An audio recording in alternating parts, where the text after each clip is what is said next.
सजग असलेलं एकमेव व्यासपीठ भारत न्यूज 44। बातमी तीही बिनधास्त। एक मोठी दुःखद बातमी आहे महाराष्ट्रावर। महाराष्ट्राच्या राजकीय आणि सामाजिक जीवनातला आजचा काळा दिवस आहे। आज सकाळी जेव्हा महाराष्ट्राचे उपमुख्यमंत्री अजित पवार यांना मुंबईतून बारामतीला घेऊन जाणाऱ्या विमानाचा अपघात झाल्याची बातमी कळली तेव्हा आम्ही सगळे प्रार्थना करत होतो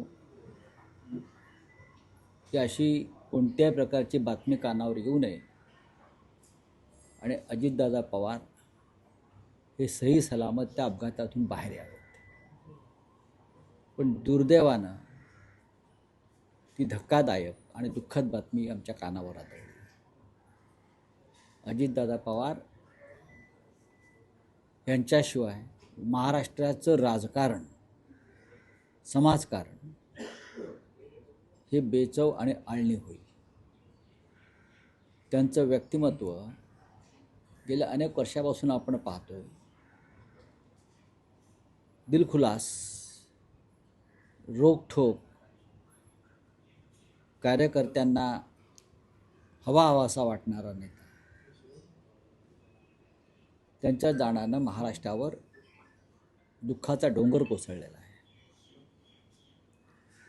त्यांचं बोलणं, त्यांच्या कामाची पद्धत, त्यांची प्रशासनावरची पकड या सगळ्या गोष्टी महाराष्ट्राच्या मनात कायम राहतील। बारामती आणि त्यांचं एक नातं होतं आणि त्याच बारामतीमध्ये त्यांना मृत्यू यावा हा एक विचित्र योगायोग आहे। श्रद्धांजली त्यांना कधी व्हावी लागेल असं कधी मनात आलं नाही।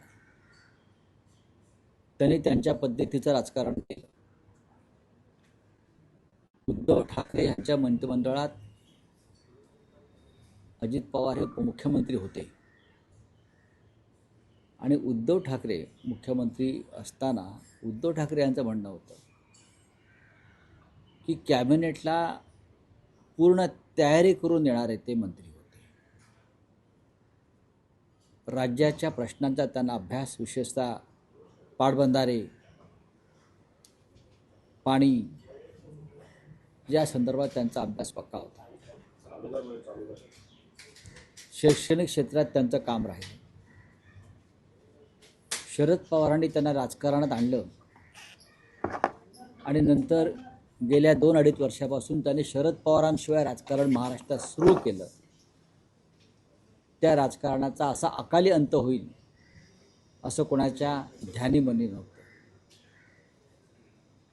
मी जे मगाशी म्हणालो की अत्यंत कार्यक्षम मंत्री म्हणून त्यांचा लौकिक होता। त्यांना मिळालेलं प्रत्येक पद हे राजकारणासाठी तर वापरलंच त्यांनी, पण कार्यकर्त्यांसाठी, जनतेसाठी, विकासासाठी त्यांनी वापरलं। त्यांच्या कामाच्या पद्धतीविषयी अनेकदा TV चॅनलवरती काही दृश्य आम्ही पाहिली। सदैव जरी त्यांच्या बोलण्यात कधी राग आला, चीड आला तरी पटकन एखादं विनोदी वाक्य टाकून ते संपूर्ण वातावरण हसरं खेळतं ठेवण्याची त्यांची कसब होती। उत्तम वक्ते होते। आज महाराष्ट्र खरोखर दुःखात आहे। महाराष्ट्रावरती कोणतं संकट आलं आहे किंवा महाराष्ट्राचे काय ग्रह फिरले माहीत नाही। गेल्या काही काळापासून महाराष्ट्रातले अनेक अशी प्रमुख नेतृत्व आपल्यापासून हिरावून गेली काळानं। विलासराव देशमुख गेले उमद्या वयात, गोपीनाथराव मुंडे गेले उमद्या वयात,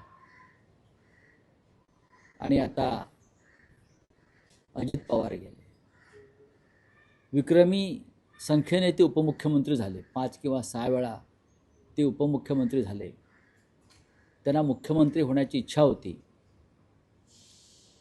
ते मुख्यमंत्री झाले असते तर महाराष्ट्राला एक उत्तम कार्यक्षम मुख्यमंत्री मिळाला असता, पण ते त्यांच्या दुर्दैवानं ते मुख्यमंत्री होऊ शकले नाही आणि आज या भीषण विमान अपघातामध्ये त्यांचा मृत्यू झाला। महाराष्ट्राला आणखीन काय पाहावं लागणार आहे काय सांगता येत नाही. मी शिवसेना परिवारातर्फे त्यांना श्रद्धांजली वाहतो. स्वतः शिवसेना पक्षप्रमुख उद्धव ठाकरे यांच्याशी माझी आता चर्चा झाली आणि ते सुद्धा अस्वस्थ आणि शोकात आहेत, कारण त्यांचे ते सहकारी होते मंत्रिमंडळातले आणि पवार कुटुंब, मग शरदराव असतील, अजितदादा असतील, यांचे आणि ठाकरे कुटुंबाचे अत्यंत स्नेहाचे संबंध होते. त्याच्यामुळे स्वतः उद्धव ठाकरेसुद्धा लवकरच आपल्यासमोर येऊन दुःख व्यक्त करतील. रावसाहेब, गेली अनेक वर्ष राजकारणात, कौटुंबिक जीवनात आपल्याला अजित पवारांचा स्नेह, नक्कीच. सहवास लाभला. नक्कीच. आपली काही व्यक्तिगत आठवण किंवा एखादा प्रसंग? नाही, खूप प्रसंग आहेत अजितदादांबरोबरचे. विशेषतः जेव्हा जेव्हा पवारसाहेबांबरोबर आमच्या बैठका व्हायच्या तेव्हा अजित पवार असायचे. म्हणजे अजित पवारांनी पहाटेची शपथ घेतली, त्याच्या आदल्या दिवशी रात्री 11पर्यंत आम्ही एकत्र होतो आणि 11 वाजल्यानंतर शोधाशोध करताना जे घडामोडी घडल्या त्या रंजक होत्या फार. तिथपासून ते पुढे अनेक काळ, त्याच्या आधी सरकार बनवताना अजित पवार आमच्या म्हणजे उद्धव ठाकरे यांच्या नेतृत्वाखाली सरकार बनवताना अजित पवारांची सोबत अत्यंत महत्त्वाची होती. जेव्हा सरकार बनलं आणि मुख्यमंत्रीपदाची शपथ उद्धव ठाकरे यांनी घेतली आणि शिवतीर्थावर अजित पवार यांनी सुद्धा शपथ घेतली त्यावेळेला, त्यानंतर ते मंत्रालयात गेले दुसऱ्या दिवशी आणि त्यांनी पहिला फोन मला केला होता आणि त्यांनी हे सरकार बनवताना जे कष्ट आपण सगळ्यांनी घेतले त्यांनी विशेषतः माझा उल्लेख केला, त्याचं स्मरण आम्हाला कायम राहील अशा प्रकारचं वक्तव्य त्यांनी त्यावेळेला केलं. आणि त्यांचा स्नेह, जरी आम्ही एकमेकावर टीका केली, ते फार कमी टीका करायचे, टीका आम्हीच करायचो. जेव्हा त्यांनी नवीन मार्ग स्वीकारला, वेगळा मार्ग स्वीकारला, तेव्हा आम्हीच त्यांच्यावर टीकेचे बाण सोडत होतो, त्यांच्यावर टीका करत राहिलो. पण त्यांनी क्वचित त्याला उत्तर दिलं, कारण ते शांत राहूनच काम करत राहिले.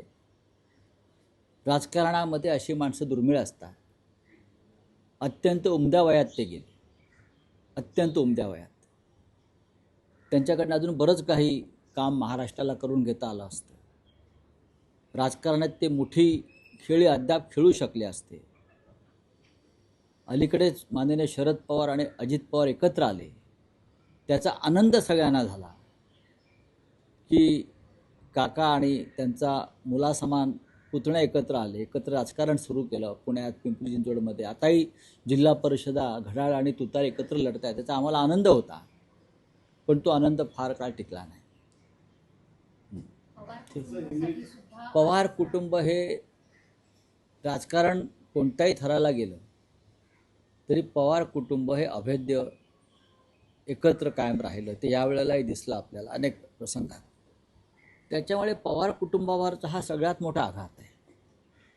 जरी सुप्रिया सुळे यांच्या विरोधामध्ये सुनित्रा पवार लढल्या, जरी अजित पवार यांच्या विरोधामध्ये युगेंद्र पवार त्यांचा पुतण्या लढला, कधी रोहित पवारांनी काही टीका टिप्पणी केली असली, तरी सामाजिक कार्यामध्ये, कौटुंबिक सोहळ्यामध्ये पवार कुटुंबाचं ऐक्य हे एक आदर्श प्रकार राहिला. आणि त्या कुटुंबावरचा जो आघात आहे, अजित पवार हे त्या कुटुंबाचे, शरद पवार यांच्यानंतरचे कर्ते पुरुष होते. अशा कर्त्या पुरुषाचं जाणं यासारखं दुःखद आणि धक्कादायक गोष्ट नाही. रावसाहेब, अपघाताची भीषणता एवढी प्रचंड होती, खासगी विमान होतं, अपघात कशामुळे झाला काय तुमच्याकडे माहिती? नाही, बघा, अपघात कसा झाला याची चौकशी व्हायला पाहिजे.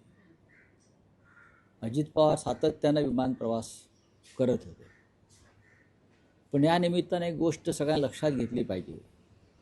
राजकारणामधला जो हव्यास असतो सर्व निवडणुकांचा, नगरपालिकांपासून महानगरपालिका, जिल्हा परिषदा यांच्यासाठी जी धावाधाव सध्याचे राजकारणी करतायत, राज्यकर्ते करतायत, त्याला कुठेतरी बांध घातला पाहिजे. आम्ही जे सांगतो, काही निवडणुका कार्यकर्त्यांवर सोडा, आपल्याला फार लिडरशिपला धावाधाव करण्याची तशी गरज नाही. योग्य वेळी आपण त्यात लक्ष घातलं पाहिजे. पण गेल्या काही काळापासून महाराष्ट्राचं राजकीय चित्र इतकं विदारक झालेलं आहे की मुख्यमंत्री, 2-2 उपमुख्यमंत्री, मंत्री हे 24 तास राजकारणामध्ये, राजकीय स्पर्धेमध्ये, निवडणुकांच्या स्पर्धेमध्ये गुंतल्यामुळे त्यांच्या धावपळीमध्ये आपले स्वतःचे बळी जातात, हे लक्षात घेतलं. राऊत साहेब, ज्या पद्धतीनं आपण पाहिलं की ह्याच्या आधी अनेक राजकीय नेत्यांचा हा विमान प्रवासाच्या अपघातांमध्ये मृत्यू झाला, कुठेतरी राजकीय नेत्यांनी याच्यावरती विचार केला नाही बघा, अपघात किंवा मृत्यू कधी होईल सांगता येत नाही. आता विलासराव देशमुख किंवा गोपीनाथराव मुंडेंचा काही विमान अपघातामध्ये मृत्यू झाला नाही. विमान अपघातात मृत्यू कोणाचा झाला, त्या माधवराव शिंदे यांचा माझ्यासमोर अलीकडच्या काळातलं उदाहरण आहे, म्हणजे गेल्या काही वर्षापूर्वीचं. त्यानंतर महाराष्ट्रामधला हा पहिला प्रसंग आहे अशा प्रकारचा की या राज्याचा प्रमुख नेता विमान अपघातात आपल्याला सोडून गेला. अजित पवारांना पहाटेपासून काम करण्याची सवय आहे, त्याच्यामुळे आज मुंबईतून ते पहाटे निघाले बारामतीकडे आणि दुर्दैवानं सकाळीच त्यांचं निधन झालं. राऊत साहेब, अजित पवार यांचं निधन हे पवार कुटुंबावर जसा मोठा आघात आहे, तसं राष्ट्रवादी काँग्रेस पक्ष आणि कार्यकर्त्यांवरही मोठं संकट नक्कीच आहे. अजित पुढचा काळ कसा तुम्ही पाहता? अजित पवारांचा पक्ष त्याच्यावरती राजकारणावरती बोलण्याचा आजचा दिवस नाही, पण अजित पवारांचा पक्ष हा एक खांबी तंबू आहे. त्यांच्या नेतृत्वाखाली तो पक्ष आहे, पण आज राजकारणावरती बोलण्याचा दिवस नाही. आपण सगळ्यांनी अजित पवारांच्या कार्याचं, त्यांनी केलेल्या सामाजिक कामाचं स्मरण केलं पाहिजे आणि असा उमदा नेता महाराष्ट्र गमावून बसला. अशाच नवनवीन अपडेटसाठी बघत रहा भारत न्यूज 44. सत्याचा प्रकाश, बातम्यांचा विश्वास.